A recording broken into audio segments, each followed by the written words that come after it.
जरा सोचिए, क्या कोई ऐसा राजा हो सकता है जो एक तरफ तो एक बेरहम विजेता हो और दूसरी ही तरफ धर्म की छांव भी तलाश रहा हो?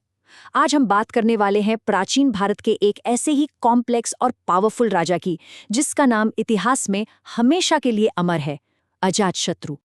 हे वीर, सुनो उस महान युग की कथा। बस ये एक लाइन और हम सीधे पहुंच जाते हैं उस जमाने में जब मगध की जमीन पर एक ऐसी ताकत जन्म ले रही थी जो आने वाली कई सदियों तक भारत की तकदीर लिखने वाली थी। तो हमारी कहानी की शुरुआत होती है उस जगह से जो उस दौर में भारत की पॉलिटिक्स और पावर का सेंटर हुआ करती थी, मगध। और यहीं से लिखी जानी थी एक नए साम्राज्य की दास्तान। ये कहानी है राजा बिंबिसार के बेटे अजातशत्रु की, एक ऐसा राजकुमार जो पैदा ही उस शक्तिशाली मगध में हुआ था जिसे बहुत जल्द पूरे भारत की किस्मत का फैसला करना था। लेकिन जैसा कि कहते हैं, सत्ता का रास्ता फूलों से नहीं, कांटों से भरा होता है। अजातशत्रु के लिए भी सिंहासन तक पहुंचना आसान नहीं था। ये सफर विवादों, महत्वाकांक्षा और शायद कुछ गहरे राज से भरा हुआ था। चलिए देखते हैं इस कहानी का अगला पड़ाव। उस वक्त के भारत को समझने के लिए सोचिए कि जैसे आज दुनिया में अलग अलग देश हैं, वैसे ही तब महाजनपद हुआ करते थे। ये 16 बड़े और ताकतवर राज्य थे जो हमेशा एक दूसरे से कंपटीशन में रहते थे, और इन सब में मगध वो सबसे बड़ा और सबसे ताकतवर प्लेयर बनकर उभर रहा था। और यहीं पर कहानी में आता है एक बड़ा कंट्रोवर्शियल मोड़। सवाल ये उठता है कि क्या अजातशत्रु ने सत्ता के लिए अपने ही पिता राजा बिंबिसार को कैद कर लिया था? देखिए, इतिहास की किताबों में ये एक ऐसा सवाल है जहां सच और कहानियों के बीच की लकीर थोड़ी धुंधली पड़ जाती है। असल में क्या हुआ था, ये आज भी एक पहेली है। खैर, सिंहासन पर बैठने का तरीका जो भी रहा हो, एक बात तो साफ थी। अजातशत्रु का मकसद मगध को सिर्फ एक राज्य बनाए रखना नहीं था। उनका मिशन था इसे एक ऐसी सुपर पावर बनाना जिसका नाम सुनकर ही दुश्मन कांप उठे। उनकी मिलिट्री जीनियस का असली नमूना तो अब देखने को मिलता है।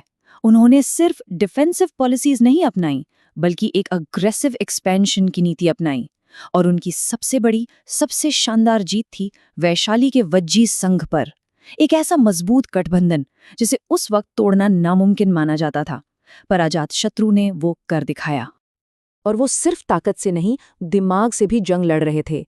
उन्होंने युद्ध के लिए उस जमाने के हिसाब से हाईटेक हथियार बनवाए, जैसे युद्ध चक्र, एक ऐसा रथ जिसमें घूमने वाले धारदार हथियार लगे होते थे, और खास किस्म की किलेबंदी जिन्हें कोटबंद गड़िया कहते थे। ये वो टेक्नोलॉजी थी जिसने उनकी सेना को लगभग अजेय बना दिया था। पर जैसा मैंने शुरू में कहा था, हर सिक्के के दो पहलू होते हैं। एक तरफ जहां अजातशत्रु की तलवार दुश्मनों का खून बहा रही थी, तो वहीं दूसरी तरफ उनका मन शांति और आध्यात्म की तलाश भी कर रहा था। और यही उनकी कहानी का सबसे दिलचस्प हिस्सा है। देखिए, उनका जो दौर था ना, वो भारत में एक जबरदस्त आध्यात्मिक क्रांति का समय था। वो गौतम बुद्ध और महावीर दोनों के ही समकालीन थे। ये वही वक्त था जब बौद्ध धर्म और जैन धर्म जैसे महान विचार फल फूल रहे थे। तो यहाँ हमें अजातशत्रु के दो बिल्कुल अलग चेहरे नजर आते हैं। एक तरफ वो क्रूर योद्धा जो अपने साम्राज्य को बढ़ाने के लिए कुछ भी कर सकता था, और दूसरी तरफ एक ऐसा जिज्ञासु शासक जो ज्ञान के लिए बुद्ध और महावीर की सभाओं में बैठता था। इतना ही नहीं, उन्होंने बुद्ध के महापरिनिर्वाण के बाद पहली बौद्ध संगीति यानी पहली बुद्धिस्ट काउंसिल का आयोजन भी करवाया था। ये वो विरोधाभास है जो उन्हें इतिहास के दूसरे राजाओं से बिल्कुल अलग बनाता है। तो आखिर में सवाल ये उठता है कि इतिहास अजातशत्रु को कैसे याद रखता है? उनकी विरासत, उनकी लेगेसी क्या है? अगर उनकी पूरी लेगेसी को एक लाइन में समेटना हो तो वो ये है, उन्होंने मगध को उत्तर भारत की सबसे बड़ी और निर्विवाद शक्ति बना दिया। उन्होंने वो मजबूत बुनियाद रखी जिस पर आगे चलकर चंद्रगुप्त मौर्य और सम्राट अशोक जैसे महान शासकों ने अपने विशाल साम्राज्यों की इमारत खड़ी की। और अंत में ये एक लाइन है जो अजातशत्रु को शायद सबसे बेहतर तरीके से बयां करती है। देखो, यहाँ इतिहास नहीं, युग चलता है। वो इतिहास का सिर्फ एक पन्ना नहीं थे, वो खुद एक पूरा युग थे, एक एरा मेकर, जिसकी कॉम्प्लेक्स और पावरफुल कहानी आज भी हमें ये सोचने पे मजबूर करती है कि एक इंसान के अंदर कितनी ताकत और कितने विरोधाभास एक साथ हो सकते हैं।